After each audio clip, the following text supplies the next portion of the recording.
Ouais, c'est dur, les amis, hein. C'est très très dur. Franchement, là, je suis KO debout. C'est peut-être pas une compétition que je porte dans mon cœur comme la Ligue des Champions, la Liga, la Copa del Rey, et c'est peut-être pas la plus importante dans la hiérarchie comme celle que j'ai citée précédemment, mais ça fait mal. Ça fait mal, non pas forcément de perdre, mais perdre 4-0, sans honneur, sans avoir vraiment essayé de jouer, en s'étant fait balader dans tous les compartiments du jeu. S'être fait foudroyer par le champion en titre de la Ligue des Champions, c'est pas une honte.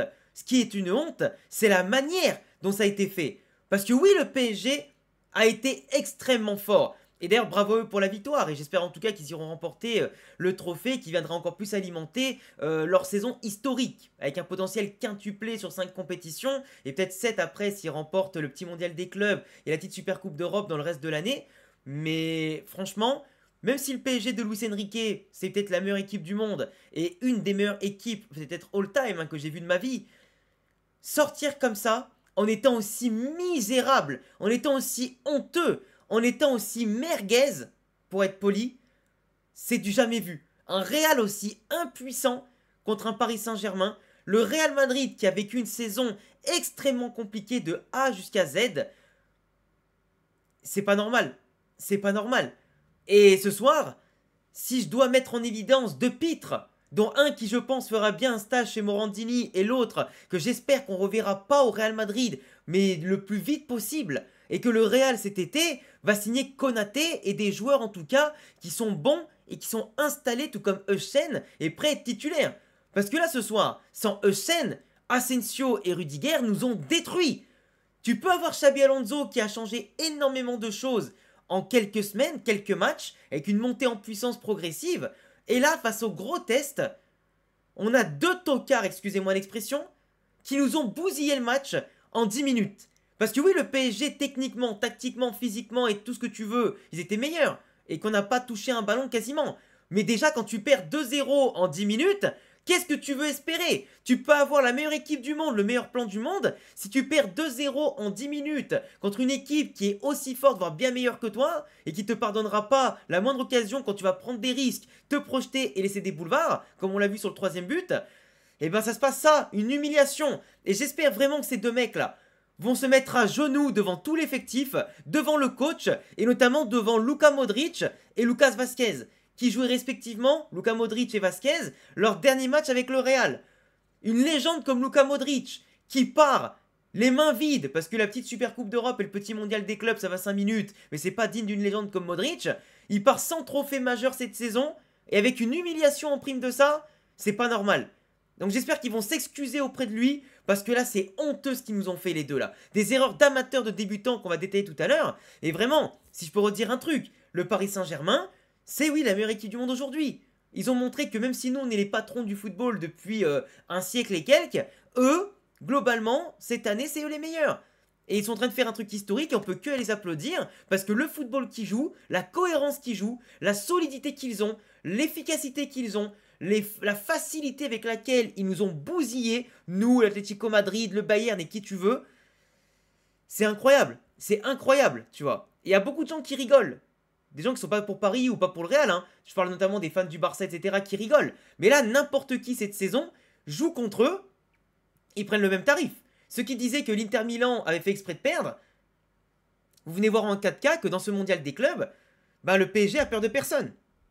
Et là, les rôles ont bien été inversés. Et maintenant, en plus, qu'ils vont garder leur noyau dur, et peut-être, en tout cas pour eux, on l'espère, leur motivation, leur jeu et leur rigueur, s'ils continuent comme ça, en termes de pressing, d'efficacité, de sérieux, de confiance les uns vers les autres, et de collectif surtout, au lieu de penser aux intérêts individuels, ils vont fracasser tout le monde sur plusieurs années. Le PSG qui a galéré plus de 10 ans à gagner la Champions League, peut peut-être lancer un cycle où ils vont gagner plusieurs. Ah, je vous le dis. Là, si franchement, ils font les choses bien au mercato et dans l'effectif, ils vont tout rafler.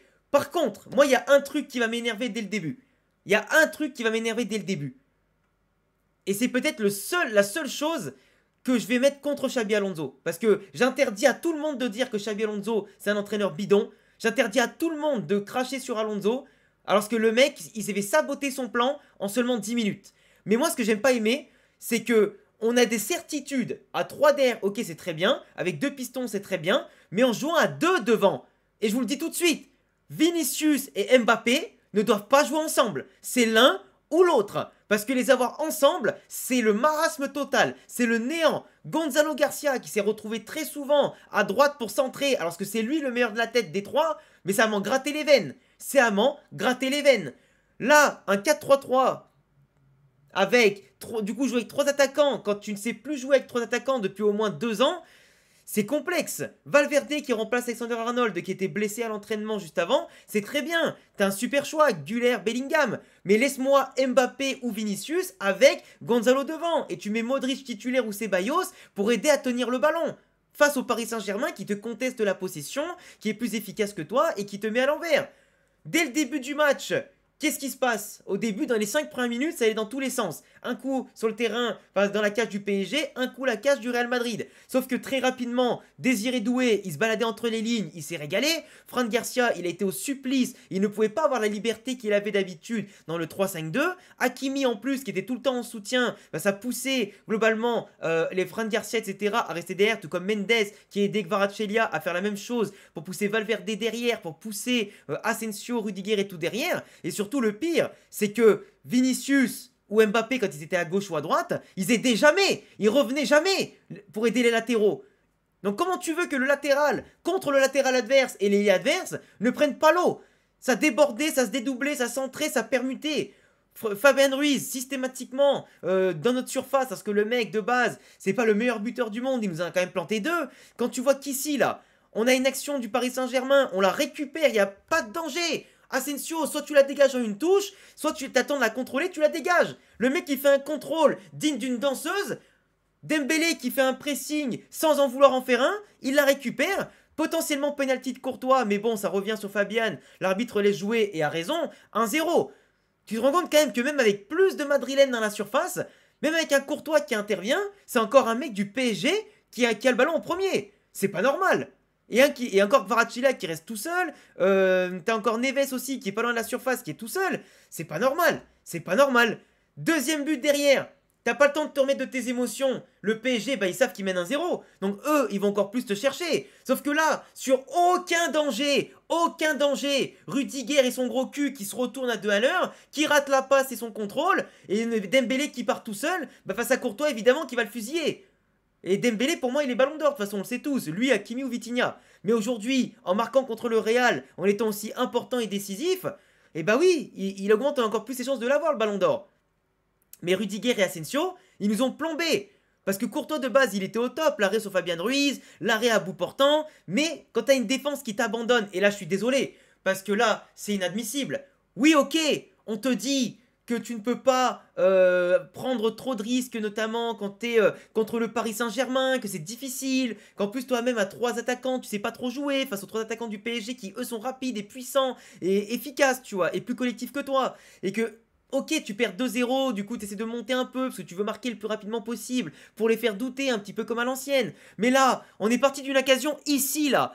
Double une 2. Action d'après, double une 2, encore une fois, avec Hakimi qui se retrouve tout seul, qui déborde, qui donne à Fabien Ruiz, qui a le temps de contrôler et de frapper, 3-0. Non mais expliquez-moi comment c'est possible que t'aies 3 joueurs parisiens dans la surface pour seulement 2 Madrilènes devant eux sur la même ligne. Et un qui est à la traîne et 2 autres qui se traînent, qui se regardent encore.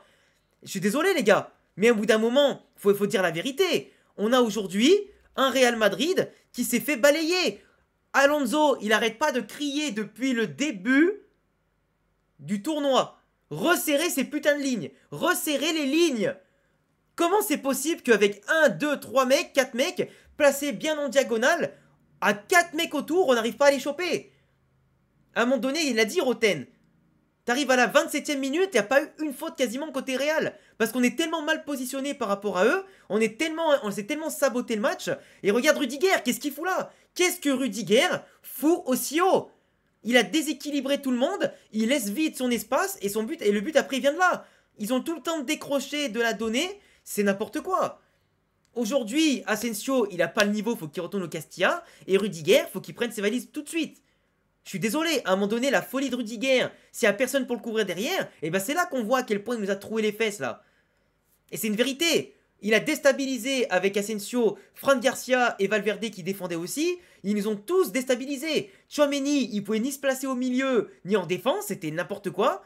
Bellingham, il montrait un peu de caractère avec Valverde pour aller chercher des fois, mettre un peu de physique, d'intensité. Mais même lui était perdu. Parce que t'as personne à qui donner le ballon quand tu le récupères. T'as personne qui vient simplement t'aider en soutien au pressing. Tout le monde ne courait plus. Tout le monde ne courait plus. 35e minute, personne qui va chercher le PSG. Vous allez me dire, mais si tu vas les chercher, tu vas encore prendre cher. Mais faites au moins semblant. Faites au moins semblant. Faites-leur comprendre qu'il y a quelqu'un dans ton dos. Sinon le mec qui va faire tourner, c'est la passe à 10.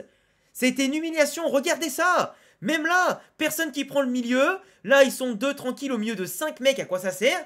Personne qui est là pour couvrir le couloir au cas où. Ici, t'as Hakimi avec Doué qui est déjà à 2 contre 1 contre Fran Garcia. Mais les gars, et t'en as deux cons qui se regardent encore pour marquer un seul mec. C'est pas normal. Et là, encore une fois, les lignes pas resserrées. Désiré Doué au milieu de 5 madrilènes. Hakimi qui va prendre le couloir parce qu'après il va lui donner. Et là, ça peut plonger dans le dos, mais hyper facilement, personne ne regarde. À un moment donné, les gars, faut arrêter de déconner. La seule occasion qu'on a eue, c'est ça. C'est un centre de Vinicius qui est pris par Gonzalo Garcia ou contré par Beraldo, et c'est tout. C'est tout. Le reste, on s'est fait tuer à la mi-temps. Possession de balle, XG, tentative de tir, frappe cadrée, but marqué, passe réussie. 95 passes réussies à 384. Ils ont 300 passes de plus que nous. On a été des danseuses, ils nous ont fait danser, les gars. On aurait dit des joueurs de district contre des pros. C'est une dinguerie. Et comme je vous l'ai dit, Gonzalo qui était à droite pour faire des centres, il en a fait 3 ou 4 de suite pour des mecs qui savent même pas mettre une tête. C'est pas normal.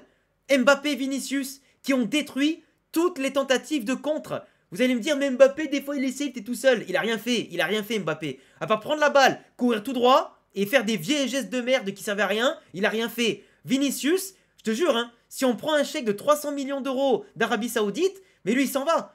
Mais clairement, je te le dis, mais que ce soit lui ou Mbappé, hein, si je vois une offre de 300 millions et que je suis président, mais l'un des deux s'en va, ou les deux. Parce que là, vraiment, ça va pas, les gars. Le schéma tactique de Xabi Alonso, oui, c'est fait bousiller par la défense, mais l'attaque, elle vaut pas un pec, elle vaut pas un copec. Rodrigo, il va partir, mais tu vas voir qu'il lui, il va se foutre de notre gueule. Il va se foutre de notre gueule parce que nous, on a gardé Vinicius et Mbappé qui peuvent pas s'entendre, qui peuvent pas jouer dans une attaque à 3, qui occupent les mêmes postes et qui savent pas faire de différence. Parce que moi, quand je parle de leader, je pense à Benzema, je pense à Cristiano Ronaldo, qui eux, sur des demi-occasions où s'ils pouvaient marquer avec leur chibre, ils le faisaient quand on était dominé. Et ça nous faisait ressortir la tête de l'eau. Eux, quand sur des contres, et vas-y que je regarde le ballon, que je lève la tête, que je regarde à droite, que je regarde à gauche, et qu'après j'y vais. Ils ont ralenti toutes les occasions, tous les contres, et que des ballons perdus. Que des ballons perdus. Et on en a eu plusieurs, des opportunités sur des contres. Hein. Quand il y avait encore 0-0, 1-0, même 2-0. Mais ça allait pas au bout. On n'arrivait même pas à tirer, s'il te plaît. Même pas à tirer, tellement ils se regardent marcher, les mecs. À un moment donné, ça y est. Il y a aucun passe droit. Il y a aucun passe droit. Regardez-moi cette action de merde, là. Regardez ça. On est sur une occasion. La balle, elle a le temps de ressortir. T'as les 4 là qui sont en train de se replacer, mais en marchant. Il n'y a même pas de lien. Tchouaméni, il est tout seul. Et t'as Arda Güler, qui était un peu plus haut pour tenter de faire un peu de danger. Et personne au milieu. Personne sur le côté. Ils sont où les joueurs? Ils sont où les joueurs? Expliquez-moi. Après, ben, de toute façon, ce qui devait arriver arriva. Prendre le 4ème but et que je te fais une balle longue parce que eux maintenant ils s'en foutent, ils ont plus besoin de construire. Ils ont vu qu'on avait une défense d'attardée et lente. Même si tu fais tous les changements, que tu fais rentrer Militao, tu me fais rentrer Carvajal, en plus Carvajal au bout de 2 minutes il prend un jaune, il aurait même pu prendre rouge avec son pied au niveau de la poitrine, laissé exprès. Qu'est-ce que je te dise? Ils nous allument en vitesse, ils se sont même permis de faire sortir Dembélé à la 60e minute, tellement ils savaient que c'était plié. Barcola qui la prend, qui la donne à Gonzalo Ramos. Gonzalo Ramos qui est au milieu de 4 madrilènes. Et le pire, c'est que t'as d'autres joueurs du Paris Saint-Germain qui sont même pas pris. Ici, ici, ici. Mais t'as envie de te défenestrer. Il aurait pu la décaler à Kimi, il aurait pu la remettre en retrait. Non, il a gardé et en plus il se permet le luxe de marquer le but. Alors après, sympa l'hommage pour évidemment pour son coéquipier portugais qui est décédé. Mais ce que je veux dire, c'est que là, c'était le calice jusqu'à Lali. Et Mbappé, il peut faire la gueule.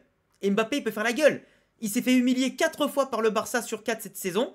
Il a rien gagné de ouf avec le Real. Il a des statistiques individuelles très cool. Et en plus, il se fait même humilier par son ancien club.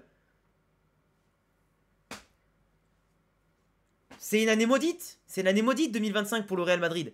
Il n'y a pas à dire. C'est une année maudite. Et que ce soit Mbappé, Vinicius, même Bellingham, que ce soit n'importe qui en fait, de A à Z. Y a que Courtois que je sauve là-dedans.